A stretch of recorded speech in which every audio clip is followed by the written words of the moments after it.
In this episode, we depart Texas and head into Louisiana, where we set up shop for 3 very enjoyable days before continuing our push eastward.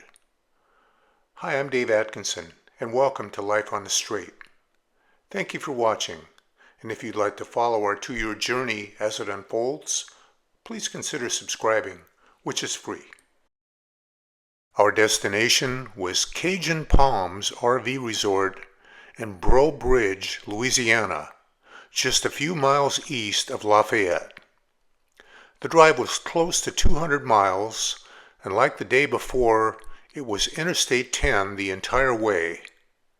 We crossed the Texas-Louisiana border shortly before noon, and we gassed up both vehicles before driving into the RV park probably around 2:30 or so.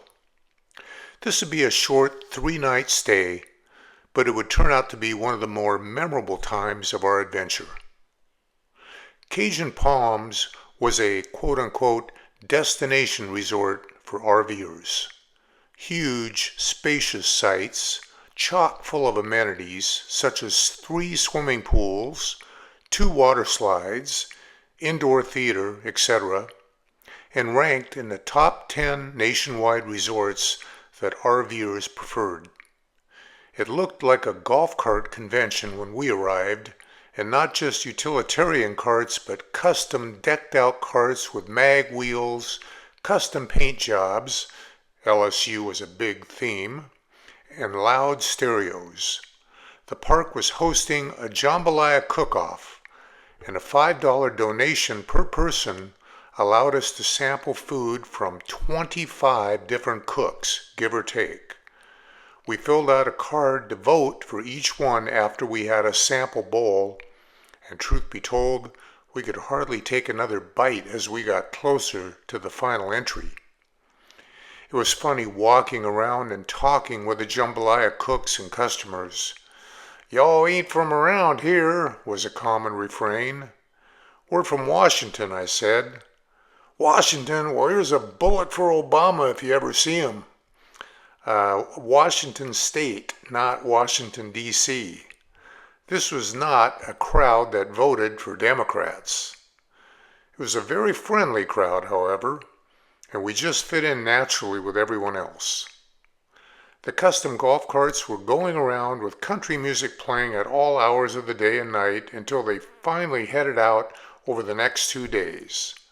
For most people who brought carts, they loaded them up in the back of their toy hauler trailers, but for a few, they connected a utility trailer, holding the cart, to the back of their 5th-wheel trailer, and off they went.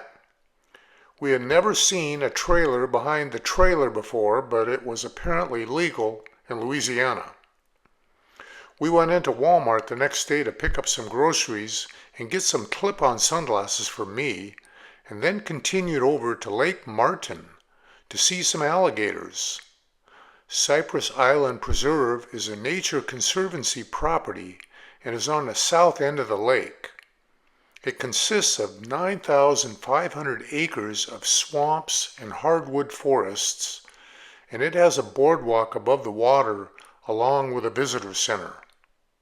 The folks inside the center told us that it was not alligator mating season, so we would be safe if normal precautions were followed, like keeping our distance. We didn't see any gators around the walkways or visitor center, so we drove back on a gravel road towards a swamp tour business, and that's when we began seeing them. First a small one, and then a huge one, along with turtles, egrets, spoonbills, and other bird life. We kept driving until the road ended in a tiny parking area where a family out fishing told us to hike along the lake, along the dike, if we wanted to see more gators. And gators we saw. They were everywhere on both sides of the dike, as well as water snakes.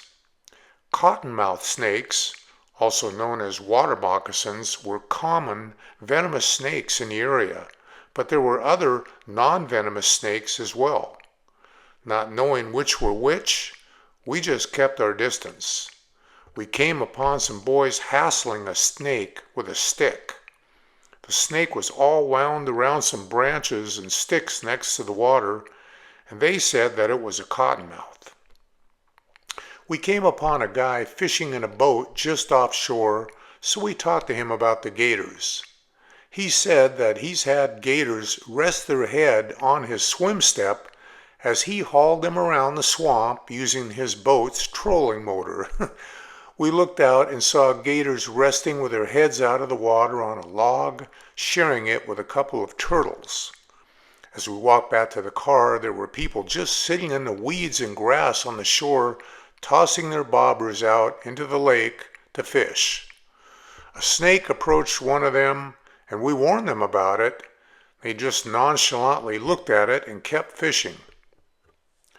On our last full day before leaving, we drove out to Avery Island, home to where every single bottle of Tabasco hot sauce distributed throughout the world was made.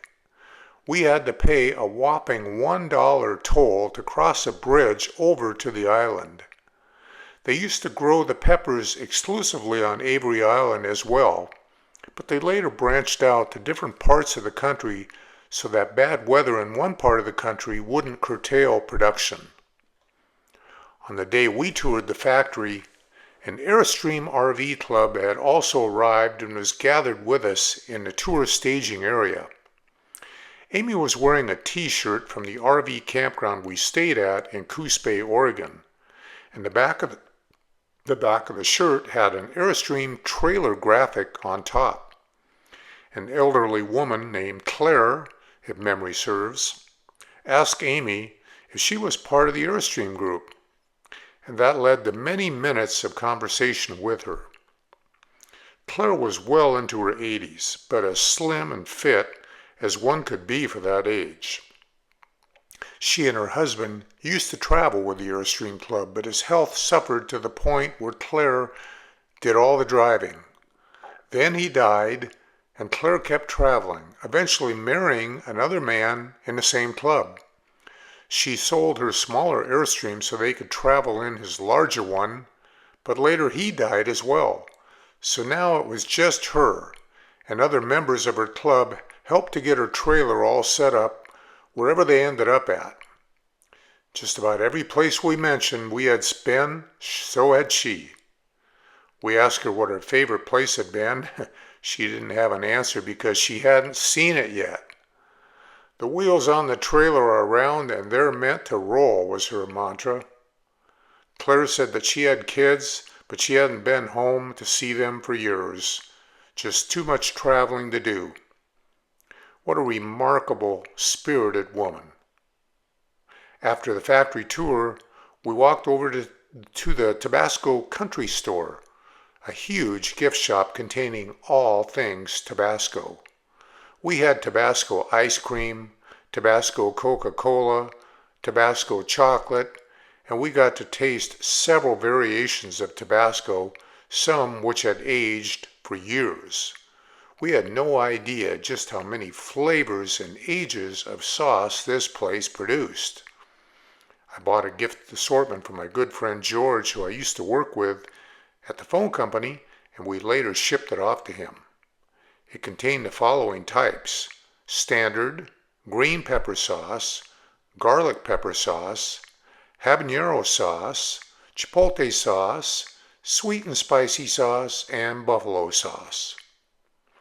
Sharing Avery Island with a Tabasco plant was the Jungle Gardens attraction, a 170-acre botanical garden and bird sanctuary, and that would be mostly egrets. There were walking paths, but you mostly drive around looking at the huge Spanish moss-covered trees, flowers, and egrets, the later viewed from an elevated Bird City observation tower that looked out over a lake covered with above-water nesting platforms. The weather was warm and the skies were clear, and that made our visit just about perfect. Another thing about Avery Island is that it sits atop a huge natural salt dome. This salt is what they put on the tops of the barrels of Tabasco sauce as it ages. The salt dome is currently leased to Cargill Salt Company, who mined 2.5 million tons of 98.9% pure salt each year. On the way home, we stopped at a restaurant which was highly rated on Yelp that served traditional Cajun food. We ate crawfish, pickled watermelon rind, okra, and probably a few other southern goodies. The story behind the crawfish is interesting. We passed several large ponds with little floats resting on the water in almost perfect geometric shapes, so we asked them about them. It turns out that the ponds supply two foods, rice and crawfish. They work really well together because rice is an aquatic plant and the seasons are exactly opposite each other. So you can grow rice and seed the crawfish into it during the slower part of the crawfish season. Other interesting signs that we repeatedly saw were advertising po' boys. According to Wikipedia, a po' boy is a traditional sandwich from Louisiana. It almost always consists of meat, roast beef or fried seafood, and is served on New Orleans French bread, known for its crisp crust and fluffy center. We never got around to trying one of these sandwiches, unfortunately. One thing we were seeing of late in the South were huge billboards alongside the freeways that were advertising attorneys who specialized in big truck wrecks. I'm assuming their clientele were the truck drivers that caused the wrecks. It was funny because shortly after seeing such a billboard, we got off the freeway only to see a tow truck hauling away a badly mauled big rig. As I mentioned before, Interstate I-10 is basically a two-lane freeway, and the truck traffic is much heavier than we saw in the western states, which coincided with almost no visible freight trains like we saw out west. The life of a truck driver in the southern states must be one white-knuckle affair. Next time, the first volume of the Yonder Years book that this series is based on is closed as we make our final stops in Alabama before crossing into Florida.